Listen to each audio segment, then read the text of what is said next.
The galaxy had a simple rule that every species followed without question. When equipment broke, you threw it away. When machines failed, you replaced them.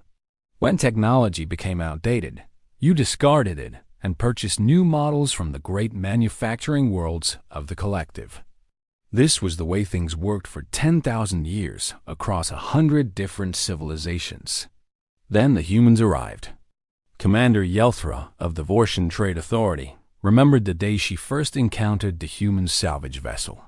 Her ship had been patrolling the outer debris fields, a vast graveyard of broken ships, failed machinery, and discarded technology that stretched across 3 star systems.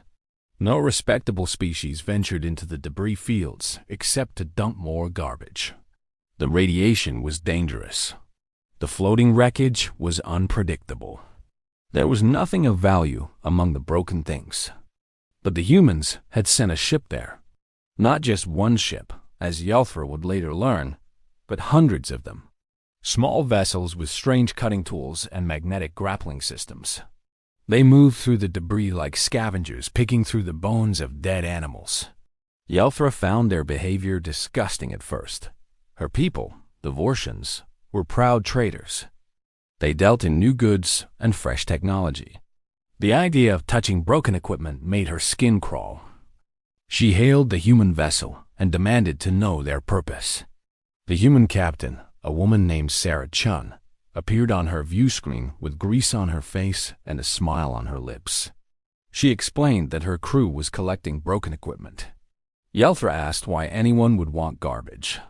Sarah Chun laughed and said that humans did not see garbage. They saw opportunity. That conversation haunted Yelthra for years afterward.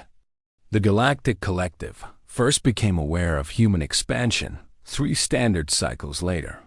A small human colony appeared on the edge of Vortian space.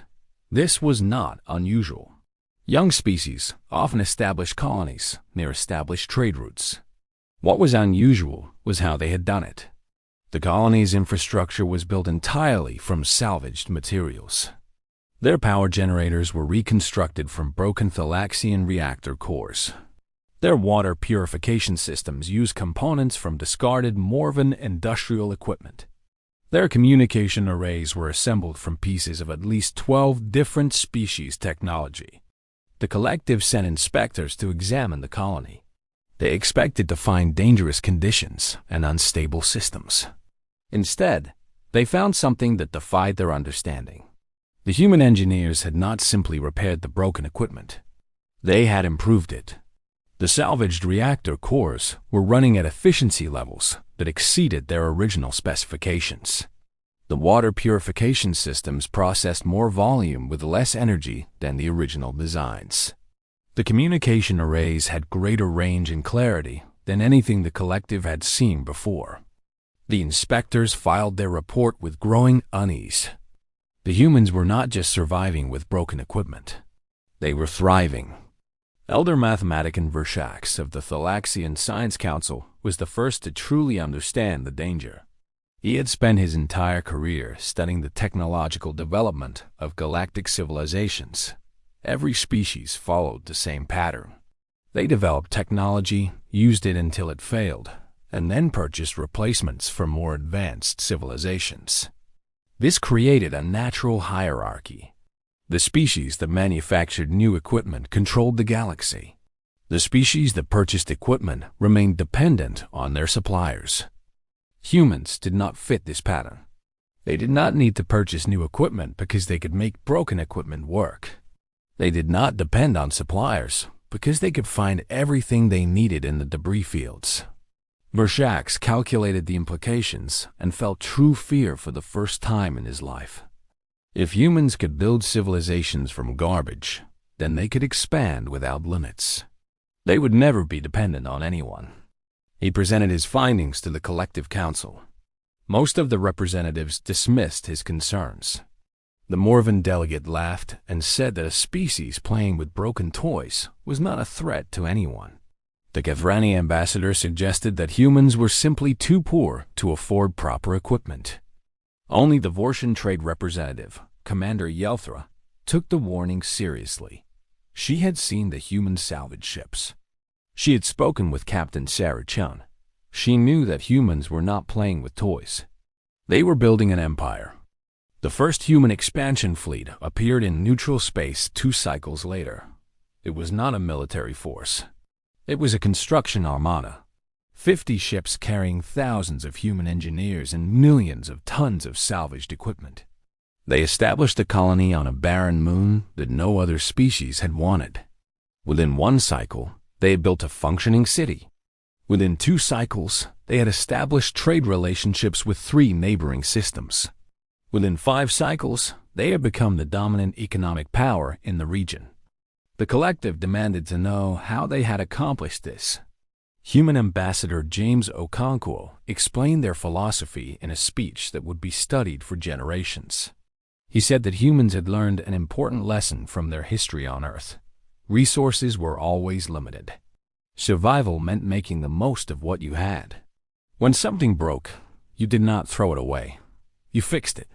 When something failed, you did not replace it. You improved it. When something became outdated, you did not discard it. You found new uses for it. This was not just a matter of economics. Okonkwo continued. It was a matter of culture. Humans had grown up on a planet with finite resources. They had learned to value every piece of material, every scrap of metal, every broken machine. Waste was not just inefficient. It was immoral. The thought of throwing away working components simply because they were old offended human sensibilities. The collective council did not understand. The Morvan delegate asked why anyone would waste time repairing old equipment when new equipment was readily available. Ambassador Okonkwo smiled and asked a question in return. What happened when new equipment was not available? What happened when supply lines were cut? What happened when manufacturing worlds raised their prices? The collective had no answer. The Great Crisis came 15 cycles after first contact. A war between the Thalaxian Empire and the Kethrani Federation disrupted the major trade routes. Manufacturing worlds closed their borders. Supply ships stopped running. Species that depended on new equipment suddenly found themselves without replacement parts. Fusion reactors failed without maintenance. Communication networks collapsed. Entire colonies went dark. The humans were unaffected. They had never depended on the supply lines. They had never needed new equipment. Their engineers simply continued salvaging broken technology from the debris fields. Their colonies continued expanding. Their population continued growing. While the rest of the galaxy struggled to survive, humanity flourished. Captain Sarah Chun, now Admiral Chun, led the relief effort. Human salvage fleets brought functioning equipment to species that had lost everything. Human engineers taught alien technicians how to repair their own machinery. Human traders offered fair prices for salvage materials that other species had once considered worthless. The galaxy discovered that the broken equipment they had thrown away was worth more than the new equipment they had purchased. The war ended after 3 cycles. The peace negotiations included a provision that shocked the entire collective. The Thalaxian and Kethrani governments both requested human engineering teams to help rebuild their infrastructure. They did not want new equipment shipped from manufacturing worlds. They wanted to learn how to fix what they already had. The request represented a fundamental shift in galactic thinking. Elder mathematician Vershax watched these developments with a mixture of dread and admiration. His predictions had come true. Humans were no longer a minor species on the edge of civilized space. They had become essential to galactic stability. Their salvage fleets operated in every sector. Their engineers worked on every major world. Their philosophy of repair and reuse had spread to dozens of species who had once mocked them for playing with garbage. The cornerstone of human expansion, Vershax realized, was not military power or economic might. It was a simple idea that other species had never considered. Broken things still had value. Failed equipment could still serve a purpose. Discarded technology could still change the galaxy. Humans had looked at the garbage that other species threw away and seen the building blocks of an empire. Commander Yelthra retired from the Trade Authority and took a position with a human salvage company. She spent her remaining years learning the art of repair and restoration. She discovered that fixing broken things was not degrading work. It was deeply satisfying. Every machine she restored felt like a small victory. Every piece of equipment she saved from the scrap heap felt like a gift to the future. She often thought about her first conversation with Sarah Chun. She had asked why humans wanted garbage. She finally understood the answer. Humans did not see garbage.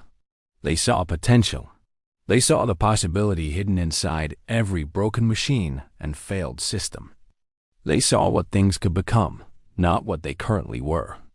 This vision had carried humanity from a single planet to 1,000 worlds. It had transformed them from newcomers to galactic leaders. It had made them essential to civilizations that had existed for millennia before humans learned to make fire. The broken equipment that other species discarded became the foundation of an empire that would endure for 10,000 years. Ambassador Okonkwo gave one final speech before his retirement. He said that the greatest lesson humans could teach the galaxy was simple. Nothing was truly broken.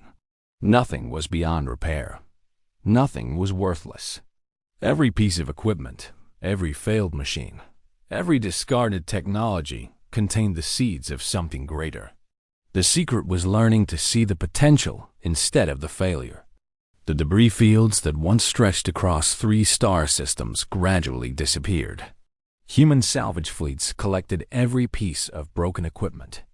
Human engineers restored every failed machine. Human traders sold every scrap of discarded technology to species who had finally learned its value. The great garbage dumps of the galaxy became empty. The civilizations that had created them learned to value what they had instead of always wanting something new. Humanity continued expanding. They did not conquer. They did not threaten. They simply offered a better way. A way that honored the past instead of discarding it. A way that saw value in things that others considered worthless. A way that built the future from the broken pieces of yesterday. The galaxy had once looked down on humans for collecting garbage. Now they looked up to them as teachers and partners. The species that played with broken toys had become the most important civilization in known space. All because they refused to throw anything away. All because they believed that broken equipment could become the cornerstone of something greater. And they were right.